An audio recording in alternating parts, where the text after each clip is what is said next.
Пайғамбарымыз саллаллаху алейхи уассаламның ақылларының бірі бұл Пайғамбарымыз саллаллаху алейхи уассаламға салауат саламдарды айту. Аллахумма салли ва саллим аля набийина Мухаммад деп салауатты Пайғамбарымыз саллаллаху алейхи уассаламға көп айтуымыз керек екен. Бұл біз үшін, біздің пайдамыз үшін еле бұл нәрсе.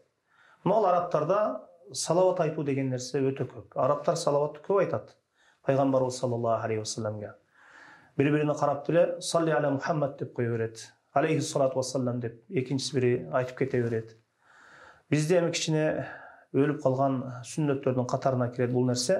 Ошондуктан Пайғамбарымыз саллаллаху алейхи уассалам аты шыққан кезде Мухаммад деп, ошол Расулулла деп аты шыққан кезде саллаллаху алейхи уассалам деп салауаттың қайсы бір түрін айтсақ дағы Пайғамбарымыз саллаллаху алейхи уассаламға салауат айтып тұруымыз керек екен.